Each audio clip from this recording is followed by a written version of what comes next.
Hi friends, நெஞ்செலும்பு soup சரியான அளவில் கரெக்டான முறையில் எப்படி செய்கிறேன்னு பார்ப்போம்.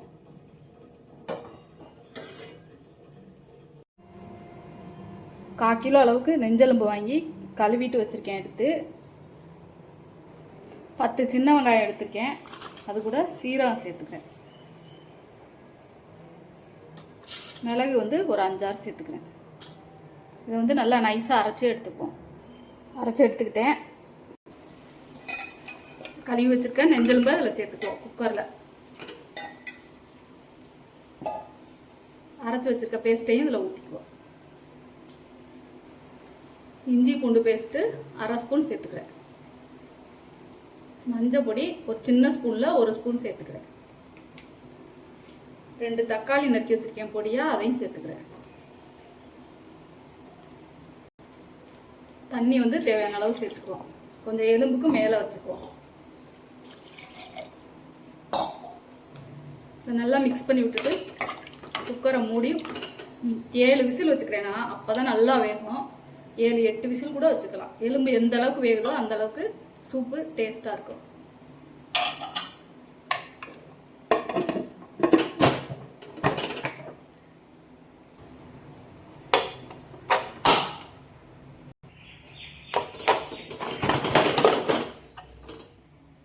நெஞ்செலும்பு சூப்பு ரெடி ஆயிடுச்சு. இந்த வாசமே சூப்பராக இருக்கும். சின்ன வெங்காயம் சீரகம் மிளகு போட்டு அரைச்சி ஊற்றுனது அதுதான் டேஸ்ட்டே இந்த சூப்புக்கு. இது இந்த மழை காலத்தில் வாரம் ஒரு நாள் வச்சுக்கணுங்க. குழந்தைங்களுக்கெல்லாம் இதே எடுத்து இப்படியே கொஞ்சமாக உப்பு மட்டும் சேர்த்து கொஞ்சமாக கொடுத்தா உடம்புக்கு நிறைய சத்து கிடைக்கும். சளியெலாம் பிடிக்காது. சளி இருந்தால் கூட இந்த சூப்பு குடித்தா சரியாயிடும். நல்லா வெந்துருச்சு எலும்பு. இந்த மாதிரி வேகணும். இதில் குழம்பு பொடி 2 ஸ்பூன் சேர்த்துக்கிறேன். காரம் அதிகமாக இல்லாமல் வைக்கணும். சாதத்தில் ஊற்றிக்கிறதுக்கு செய்கிறேன். சூப்பாக வேணால் இந்த பொடி போடாமல் எடுத்து கொடுக்கலாம். உப்பு தேவையான அளவு சேர்த்துக்கிறேன். தண்ணி ஊற்றி இதை நல்லா கொதிக்கட்டும். இந்த பொடியோட ஸ்மெல்லாம் போகிற வரைக்கும் கொதிக்கட்டும்.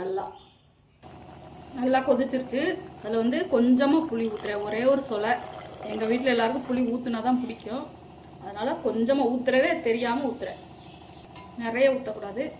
கொஞ்சமாக ஒரு சொலையை கூட நான் சரியாக கரைக்க மாட்டேன். லேசாக கரைச்சிட்டு ஊற்றுவேன். இது நல்லா கொதிக்கிட்டு ஒரு 5 நிமிஷம். 5 நிமிஷம் கொதிச்சிருச்சு. இதை இறக்கிட்டு தாளிச்சுக்குவோம். எண்ணெய் கொஞ்சம் ஊற்றிக்கிறேன். ஸ்பைசஸ் எல்லாம் சேர்த்துக்கிறேன். சோம்பு போட்டு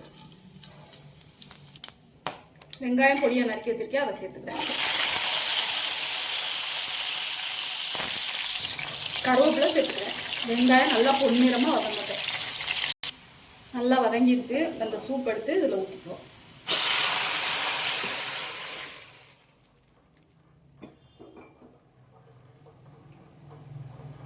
நெஞ்செலும்பு சூப்பு ரெடி ஆயிடுச்சு. இது தண்ணியாக தான் இருக்கணும் இந்த குழம்பு. சாதம் போட்டு சுட சுட சாதம் போட்டு இந்த குழம்பு நல்லா தட்டில் போட்டுக்கணும். சோறு நிறைய போட்டு இந்த சூப்பை நிறைய ஊற்றி இந்த மலைக்கு சாப்பிட்டு பாருங்கள். சூப்பராக இருக்கும். இதே மாதிரி நீங்களும் செஞ்சு பாருங்கள். இந்த வீடியோ பிடிச்சா லைக் பண்ணுங்கள், ஷேர் பண்ணுங்கள், சப்ஸ்கிரைப் பண்ணுங்கள். பாய். அடுத்த வீடியோவில் பார்ப்போம்.